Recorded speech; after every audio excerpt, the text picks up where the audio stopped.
Okay guys, I'm trying to make a video about the way I did the motor mount for my boat. Um,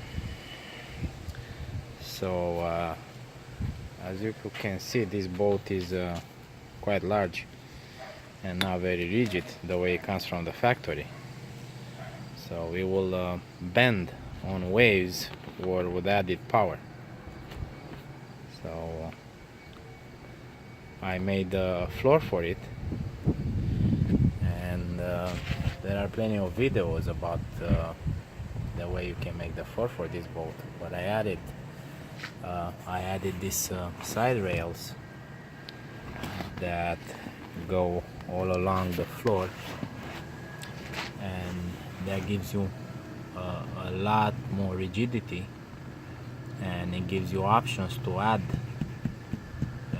later to the floor. As you can see, these rails fit very snug, and they're right under the mounts for the middle seat. So once the floor is completed, you can start work on the motor mount.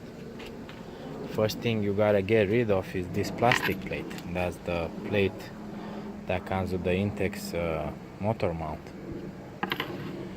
So I replaced it with a much bigger one made from wood. You can cut it any shape you want. I just thought this shape is cool. So same holes, new U-bolts,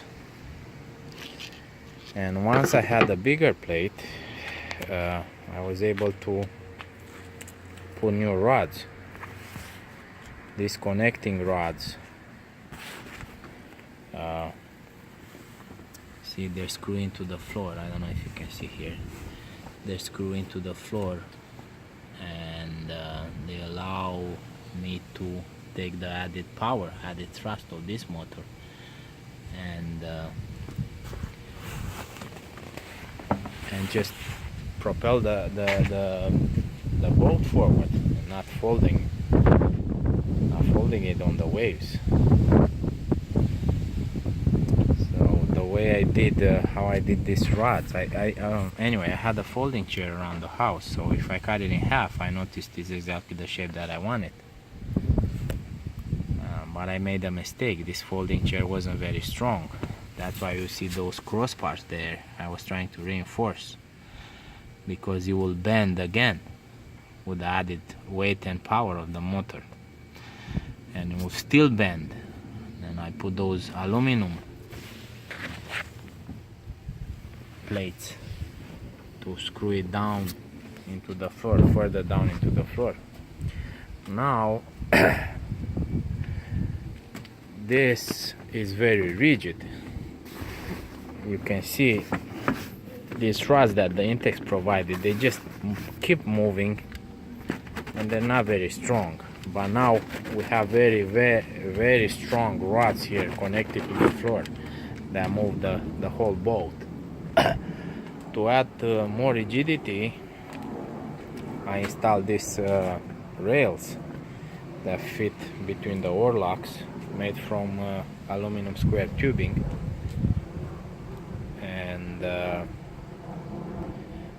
that gave me the option down the road to put the bimini top on, which, if you're wondering, is exactly 58 inches from rail to rail. And that's basically it.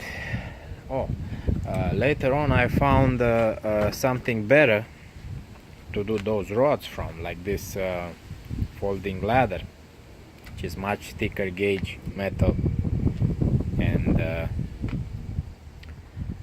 much stronger. It gives you a much stronger rod there to screw into the floor.